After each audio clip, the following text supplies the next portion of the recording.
지나친 솔직함과 무례함은 한 끗 차이. 지나치게 솔직한 사람이 바꿔야 하는 것.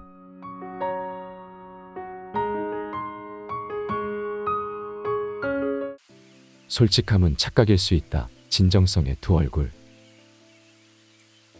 솔직함은 우리가 추구해야 할 덕목 중 하나로 여겨진다. 그러나 과연 솔직함이 항상 진정한 진실을 반영하는 것일까? 솔직함은 때로 착각일 수 있으며 이는 복잡한 인간 심리와 사회적 역학에 기인한다.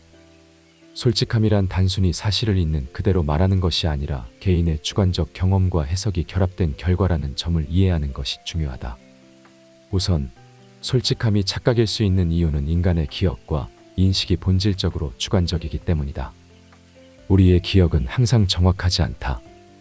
우리는 기억을 재구성할 때마다 새로운 요소를 추가하거나 기존의 것을 왜곡한다. 사람들은 사건을 회상할 때 실제로 일어난 일보다 자신의 감정과 관점에 따라 기억을 재구성한다. 따라서 우리가 솔직하게 말한다고 생각하는 것조차도 사실은 왜곡된 기억일 수 있다. 또한 솔직함은 개인의 감정 상태에 따라 달라질 수 있다. 사람들이 화가 나거나 불안할 때 그들의 인식과 표현은 더욱 극단적이 되고 때로는 사실을 과장하거나 왜곡할 수 있다. 솔직함이 착각일 수 있는 또 다른 이유는 사회적 기대와 압력 때문이다. 사람들은 종종 사회적 기대에 부응하기 위해 자신의 솔직함을 조정한다. 이는 사회적 적응의 일환으로 볼 수 있다. 예를 들어 면접에서 솔직하게 자신의 약점을 말하는 대신 자신의 강점을 강조하고 약점을 최소화하는 것은 일반적인 행동이다. 이는 사회적 기대에 부응하려는 자연스러운 반응으로 진정한 솔직함과는 거리가 있다. 솔직함이 착각일 수 있는 또 다른 측면은 사람들의 의도이다. 사람들은 종종 자신의 이익을 위해 솔직함을 이용할 수 있다. 이는 솔직함이 항상 순수한 의도를 반영하는 것이 아님을 의미한다. 예를 들어 상사가 부하 직원에게 솔직하게 피드백을 준다고 하더라도 그 의도가 반드시 직원의 발전을 위한 것이라고는 할 수 없다. 때로는 자신의 권위를 강화하거나 불만을 표출하기 위한 수단일 수도 있다. 솔직함이 항상 좋은 결과를 가져오는 것도 아니다. 솔직함이 인간관계에 부정적인 영향을 미칠 수 있다는 점을 고려해야 한다. 예를 들어 친구에게 지나치게 솔직하게 말해서 그들의 감정을 상하게 하는 경우 이는 관계에 해를 끼칠 수 있다. 진정한 솔직함은 상대방의 감정과 상황을 고려한 신중한 표현이어야 한다. 또한 솔직함은 자아도취와 혼동될 수 있다. 일부 사람들은 자신의 의견을 솔직하게 표현하는 것을 자랑스럽게 여기지만 이는 때로는 자기 중심적이고 타인의 감정을 무시하는 태도로 나타날 수 있다. 이는 솔직함이 때로는 자기 중심적인 착각일 수 있음을 보여준다. 지나친 솔직함은 무례함이 될 수 있다. 많은 사람들은 솔직함이 좋은 덕목이라고 생각한다. 그러나 지나친 솔직함은 때로 무례함으로 인식될 수 있다. 솔직함의 경계는 매우 미묘하며 이를 제대로 이해하지 못하면 인간관계에 부정적인 영향을 미칠 수 있다. 솔직함과 무례함의 차이는 단순한 개인적 판단이 아니라 사회적 맥락과 문화적 배경에 따라 달라진다. 우선 솔직함의 긍정적인 측면을 살펴보자. 솔직함은 신뢰를 형성하는 중요한 요소이다. 사람들은 정직한 사람을 더 신뢰한다. 솔직함은 인간관계에서 투명성과 진정성을 제공하여 장기적으로 더 깊은 신뢰를 형성하는 데 도움이 된다. 예를 들어 친구 사이에서 솔직하게 자신의 감정을 표현하는 것은 상호 이해를 높이고 신뢰를 쌓는 데 중요한 역할을 한다. 그러나 솔직함이 지나치면 문제가 발생할 수 있다. 솔직함이 무례함으로 인식되는 경우는 솔직함이 타인의 감정을 고려하지 않을 때 발생한다. 이는 특히 문화적 배경에 따라 더 민감하게 작용할 수 있다. 예를 들어 개인주의 문화에서는 직설적인 표현이 용인될 수 있지만 집단주의 문화에서는 그러한 표현이 무례하게 여겨질 수 있다. 이는 단순한 의견 차이 이상의 문제로 상호 존중의 원칙을 무시하는 행위로 간주될 수 있다. 또한 솔직함의 의도와 전달 방식도 중요한 요소이다. 솔직한 의견을 표현할 때 그 의도가 순수하고 긍정적이라면 더 잘 받아들여질 가능성이 높다.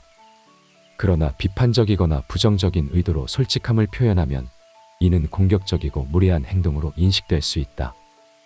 예를 들어 직장에서 동료의 실수를 지적할 때 건설적인 피드백을 제공하는 방식으로 솔직함을 표현하면 긍정적인 결과를 얻을 수 있다. 반면에 단순히 비난하는 태도로 접근하면 관계가 악화될 수 있다. 이와 관련된 한 가지 중요한 연구는 이중 메신저 이론이다. 이 이론에 따르면 메시지의 내용뿐만 아니라 전달 방식과 비언어적 신호도 중요하다. 예를 들어 미소를 지으며 부드럽게 표현하는 솔직함은 더 잘 받아들여질 수 있지만 차가운 표정과 날카로운 어조로 표현하는 솔직함은 무례함으로 인식될 수 있다. 이는 인간의 의사소통이 단순한 언어적 표현을 넘어 전체적인 맥락과 비언어적 요소에 크게 의존한다는 것을 보여준다. 또한 지나친 솔직함은 사회적 규범과 기대에 어긋날 수 있다. 사회적 규범은 개인의 행동을 조절하고 사회적 조화를 유지하는 데 중요한 역할을 한다. 지나친 솔직함은 이러한 규범을 위반하는 행위로 간주될 수 있으며 이는 사회적 배척을 초래할 수 있다. 예를 들어 사회적 모임에서 적절한 예의를 지키지 않고 지나치게 솔직한 발언을 하는 사람은 주변 사람들에게 불쾌감을 줄 수 있다. 역사적으로도 지나친 솔직함이 문제를 일으킨 사례는 많다. 예를 들어 19세기 프랑스의 외교관 샤를 모리스 드 탈레랑드는 솔직함을 인간관계의 독이라고 표현하며 적절한 외교적 수사를 강조했다. 이는 단순한 사실 전달 이상의 중요한 교훈을 제공한다. 외교관계에서도 지나친 솔직함은 국가 간 갈등을 초래할 수 있으며 이는 개인 관계에서도 마찬가지이다. 그러나 솔직함을 완전히 배제할 수는 없다. 중요한 것은 균형을 유지하는 것이다. 솔직함과 예의, 공감 사이의 균형을 찾는 것이 중요하다. 이는 특히 복잡한 사회적 관계에서 더욱 중요하다. 예를 들어 친구에게 솔직한 피드백을 제공할 때 그들의 감정을 고려하고 건설적인 방식으로 접근하는 것이 중요하다. 이는 단순한 피드백 이상의 의미를 지니며 관계를 강화하고 상호 이해를 증진하는 데 도움이 된다. 결론적으로 지나친 솔직함은 무례함이 될 수 있으며 이는 인간관계에 부정적인 영향을 미칠 수 있다. 솔직함의 경계를 이해하고 적절한 맥락과 전달 방식을 고려하는 것이 중요하다. 사회적 규범과 기대를 존중하며 솔직함과 예의, 공감 사이의 균형을 유지하는 것이 중요하다. 이러한 균형을 통해 우리는 더 깊고 의미 있는 인간관계를 형성할 수 있으며 솔직함이 무례함으로 변질되는 것을 방지할 수 있다. 이로 인해 더 건강하고 긍정적인 사회적 상호작용을 이루어 나갈 수 있다. 무례한 사람들이 가진 이중적인 모습과 공통심리. 무례한 사람들이 보이는 이중적인 모습은 놀랍고 흥미롭다. 무례한 사람들은 종종 공감 부족과 자아도취 성향을 보이며 이러한 행동은 복잡한 심리적 요인에 의해 촉발된다. 그들의 행동은 단순한 무례함 이상의 의미를 가지며 깊은 심리적 원인과 사회적 영향이 결합되어 나타난다. 먼저 무례한 사람들의 이중적인 모습은 다양한 상황에서 관찰된다. 예를 들어 직장에서는 상사에게 매우 공손하지만 동료나 부하 직원에게는 무례하게 대하는 경우가 많다. 이는 권력 역학과 관련이 깊다. 권력 위치에 있는 사람들은 자신보다 약한 위치에 있는 사람들을 무시하거나 함부로 대하는 경향이 있다. 이러한 행동은 자기 자신을 과시하고 자신의 권력을 확인하려는 심리적 동기로 설명될 수 있다. 무례한 행동의 또 다른 원인은 낮은 자존감이다. 아이러니하게도 무례한 사람들은 종종 자신감이 넘쳐 보이지만 실제로는 낮은 자존감을 가지고 있는 경우가 많다. 이러한 사람들은 자신의 불안을 감추기 위해 타인을 공격하고 자신을 방어하려는 심리적 메커니즘을 사용한다. 예를 들어 자신감이 부족한 사람이 자신의 부족함을 숨기기 위해 다른 사람들을 비하하거나 무시하는 경우가 이에 해당된다. 이는 심리학자들이 투사라고 부르는 방어기제로 자신의 부정적인 감정을 타인에게 투사하여 자신을 보호하는 방식이다. 또한 무례한 사람들은 공감 능력이 부족한 경우가 많다. 공감은 타인의 감정을 이해하고 그들의 입장에서 생각할 수 있는 능력이다. 그러나 공감 능력이 부족한 사람들은 타인의 감정을 무시하고 자신이 원하는 대로 행동한다. 이는 타인에게 상처를 주는 결과를 초래한다. 예를 들어 다른 사람의 기분이나 상황을 전혀 고려하지 않고 자기 의견만을 주장하는 사람은 무례하게 보일 수 있다. 이러한 행동은 종종 나르시시즘과 관련이 있다. 나르시시스트들은 자기중심적이며 타인의 감정을 이해하는 능력이 부족하다. 무례한 행동의 또 다른 공통적인 심리적 요인은 스트레스와 피로다.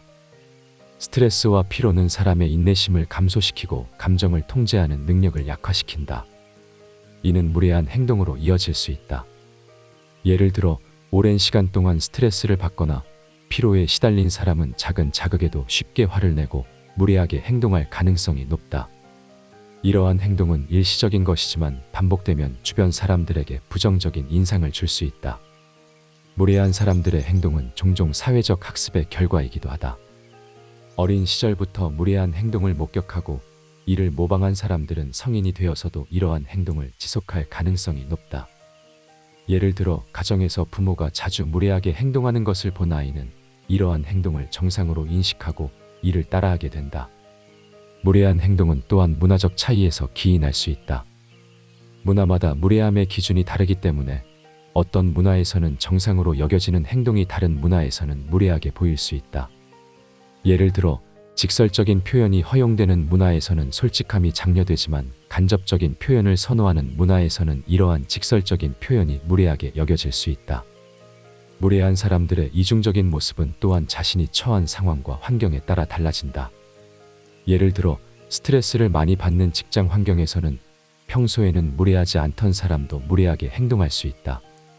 이는 상황적 요인이 사람의 행동에 큰 영향을 미친다는 것을 보여준다. 사람의 행동은 개인의 성격뿐만 아니라 상황적 요인에 의해서도 결정된다. 사람의 행동은 주로 그들이 처한 상황에 의해 영향을 받는 것이다. 이러한 요인들은 서로 복합적으로 작용하여 무례한 행동을 촉발한다. 이를 이해함으로써 우리는 무례한 행동의 근본 원인을 파악하고 보다 긍정적인 사회적 상호작용을 촉진할 수 있다. 무례한 행동을 단순히 개인의 성격 문제로 치부하기보다는 이러한 행동을 유발하는 다양한 요인들을 고려하여 보다 포괄적인 접근이 필요하다. 무례함은 반드시 죗값을 치른다. 무례한 행동은 반드시 그 대가를 치른다. 무례한 행동은 개인과 사회 모두에 부정적인 영향을 미치며 궁극적으로 그 행위자에게도 불이익을 가져온다. 이제 무례함이 어떻게 인간관계와 사회적 구조에 영향을 미치고 그로 인해 발생하는 결과들에 대해 알아보자. 우선 무례한 행동이 인간관계에 미치는 영향은 심각하다. 무례한 행동은 타인의 자존감을 훼손하고 관계의 질을 저하시킨다. 이는 사회적 지지 체계를 약화시키며 개인의 정신적 건강에도 부정적인 영향을 미친다.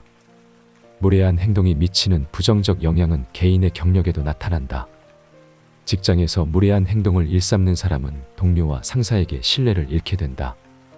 이는 승진 기회나 중요한 프로젝트 참여에서 배제되는 결과를 초래할 수 있다. 또한 무례한 행동은 평판을 손상시키며 이는 장기적으로 경력에 부정적인 영향을 미친다. 역사적 사례를 통해서도 무례함의 대가를 확인할 수 있다. 역사 속 인물들 중 무례한 태도로 인해 비극적인 결말을 맞이한 사례는 무수히 많다. 예를 들어 프랑스의 왕 루이 16세는 무례하고 독선적인 태도로 인해 국민들의 반감을 샀으며 결국 프랑스 혁명으로 처형당했다. 이는 개인의 무례함이 사회적 불안과 혁명을 촉발할 수 있음을 보여준다. 무례한 행동은 또한 사회적 규범과 법적 제재를 통해 처벌받을 수 있다. 현대 사회에서는 무례한 행동, 특히 차별적이거나 폭력적인 행동에 대해 강력한 법적 제재가 가해진다. 예를 들어 직장에서 성희롱이나 인종차별과 같은 무례한 행동은 법적 소송으로 이어질 수 있으며 이는 개인에게 막대한 경제적 손실과 사회적 낙인을 가져올 수 있다. 이는 무례한 행동이 단순히 도덕적 비난을 넘어 실질적인 법적 처벌로 이어질 수 있음을 보여준다. 무례한 행동의 대가는 또한 신체적 건강에도 영향을 미친다. 무례한 행동을 경험하거나 무례하게 행동하는 사람들은 스트레스 수준이 높아지며 이는 심혈관 질환, 면역력 저하 등 다양한 건강 문제를 유발할 수 있다. 또한 무례한 행동을 일삼는 사람들은 사회적 고립으로 인해 정신 건강이 악화될 수 있다. 무례한 행동은 또한 사회적 평등과 정의의 문제와도 관련이 있다. 무례한 행동은 종종 권력 불균형에서 발생하며 이는 사회적 불평등을 강화하는 역할을 한다. 예를 들어 직장에서의 무례한 행동은 종종 권력 있는 사람들이 권력 없는 사람들을 괴롭히는 형태로 나타나며 이는 조직 내 불평등을 심화시킨다. 이는 사회적 정의와 평등을 위해 무례한 행동을 방지하는 것이 중요함을 보여준다. 무례한 행동의 대가는 궁극적으로 개인의 행복에도 영향을 미친다. 다른 사람들에게 무례하게 대하는 사람들은 자신의 행동으로 인해 더 낮은 수준의 행복을 경험한다. 이는 긍정적인 인간관계가 행복의 중요한 요소임을 고려할 때 무례한 행동이 개인의 행복을 저해하는 주요 요인 중 하나임을 시사한다. 예를 들어 주변 사람들과 갈등이 많고 관계가 좋지 않은 사람들은 더 높은 수준의 스트레스와 불행을 경험할 가능성이 높다. 결론적으로 무례한 행동은 반드시 그 대가를 치른다. 이는 개인의 인간관계, 경력, 건강, 사회적 평등, 그리고 궁극적인 행복에 이르기까지 다양한 측면에서 나타난다. 무례한 행동을 피하고 상호 존중과 배려를 바탕으로 한 의사소통을 실천하는 것이 중요하다. 이를 통해 우리는 더 건강하고 행복한 사회를 만들어 나갈 수 있다. 무례한 행동의 대가를 이해하고 이를 방지하기 위한 노력이 필요하다. 이는 개인의 삶뿐만 아니라 사회 전체의 건강과 조화에도 긍정적인 영향을 미칠 것이다.